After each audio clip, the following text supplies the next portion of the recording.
ఆయన ఒకప్పుడు మోనార్క్. ఆయన చెప్పిందే వేదం. ఆయన పర్మిషన్ లేకుండా ఏది జరిగేది కాదన్న టాక్. సీఎం హోదా లేకపోయినా అంత పవర్ ఆయనకుండేదట. అలాంటి నేత ఇప్పుడు మౌన ముద్రలో ఉన్నారా? అప్పుడప్పుడు మీడియా ముందుకు వస్తున్నప్పటి ఆనాటి దూకుడు మాత్రం కనిపించడం లేదట. అసలు ఆయన ఎందుకు సైలెంట్ అయ్యారు? ఒక్కసారిగా తెరచాటుకు ఎందుకు వెళ్ళిపోయారు? ఇంతకీ ఆయన ఎవరు? Watch this.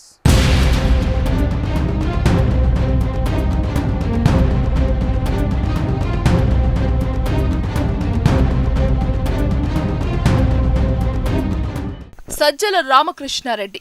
ఈ పేరు రెండు తెలుగు రాష్ట్రాల్లో అందరికీ సుపరిచితమే. ఆయనకంటూ ప్రత్యేకంగా పరిచయం అక్కర్లేని రాజకీయ నాయకుడు.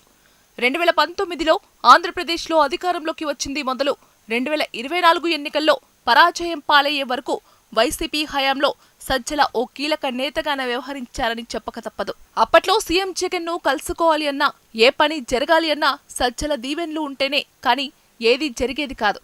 సీఎం హోదా జగన్దే అయినా నిర్ణయాలు మాత్రం పూర్తిగా సజ్జలవేనన్న టాక్ లేకపోలేదు. ఇక సీఎం జగన్ కు సజ్జల నమ్మిన బంటు అనే చర్చ కూడా ఉంది. వైసీపీ ప్రభుత్వంలో ఏ నిర్ణయాలు తీసుకోవాలన్నా సజ్జల ఆమోద ముద్ర తప్పనిసరిగా ఉండేదని ఇప్పటికీ వైసీపీ నేతలు చెబుతుంటారు. ప్రభుత్వ సలహాదారు పదవి ఆయనకు పేరుకు మాత్రమే ఉండేది. ఆయన సకల శాఖల మంత్రి అంటూ స్వయంగా వైసీపీ నేతలే చెప్పుకునేవారు.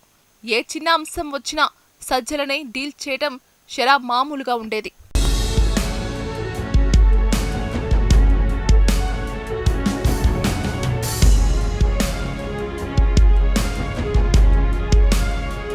అప్పట్లో సీఎం జగన్ పాలనపైన, విధానాలపైన ఎవరు ఏ చిన్న విమర్శన చేసినా మీడియా ముందు ఇట్టే సజ్జల రామకృష్ణారెడ్డి ప్రత్యక్షమయ్యేవారు.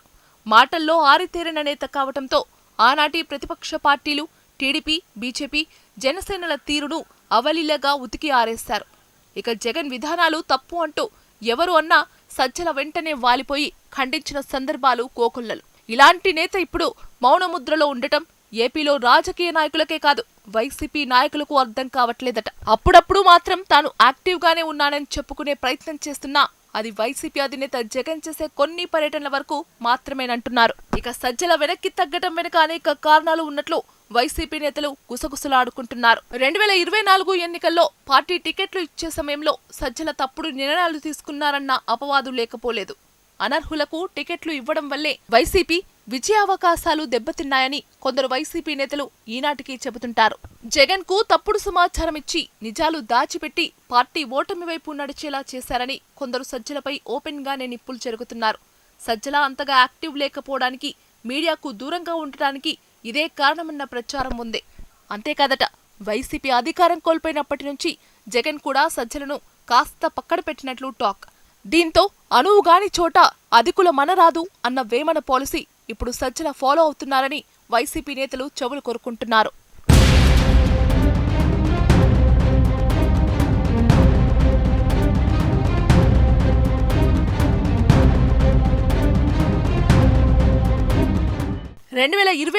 అసెంబ్లీ ఎన్నికల్లో వైసీపీ ఓటమి చవి చూసింది. ఇది మామూలు ఓటమి కాదు, ఘోర పరాజయం.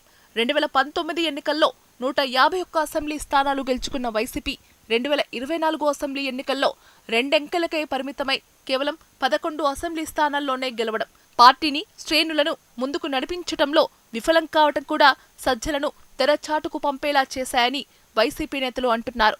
నిజానికి వైసీపీ ప్రభుత్వం హయాంలో ప్రజలు ఏమనుకుంటున్నారో సీఎం జగన్ కు చేరకుండా అడ్డుపడిన వారిలో సజ్జల తొలి వరుసలో ఉన్నారంటూ వైసీపీలోని ఓ వర్గం బలంగానే వాదిస్తోంది. అసలు పాలన సీఎం జగన్ చేశారా లేక సలహాదారుడు సజ్జల చేశారా అన్న సెటైర్లు అప్పట్లో బహిరంగంగానే వేసేవారు రాజకీయ విశ్లేషకులు.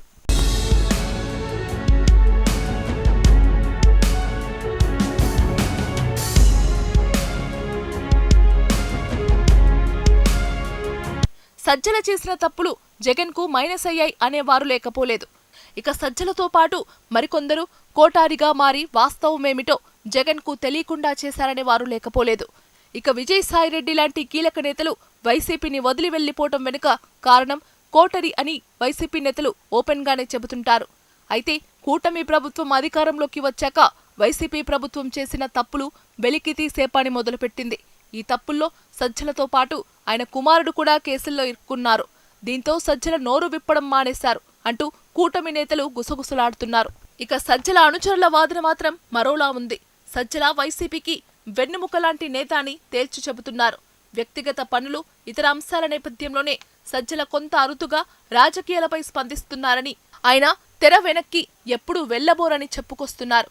అంతేకాదు, వైసీపీ మళ్లీ అధికారంలోకి వస్తుందని, సజ్జల తిరిగి చక్రం తిప్పుతారని కూడా వారు ధీమాగా చెబుతున్నారు. ఎవరి వాదన ఎలా ఉన్నా వైసీపీ హయాంలో సర్వం తానే అయ్యి నిత్యం మీడియాలో కనిపించిన సజ్జల రామకృష్ణారెడ్డి ప్రస్తుతం అమావాస్య చంద్రుడు అయ్యారని వైసీపీ నేతలు మదనపడుతున్నారట. ఇంతకీ ఎవరి వాదన ఎలా ఉన్నా సజ్జల అజ్ఞాతం వీడేదెప్పుడు, మీడియా సమావేశాలకు హాజరయ్యేదెప్పుడు అని వైసీపీ క్యాడర్ నాయకులు ఎదురు చూస్తున్నారు.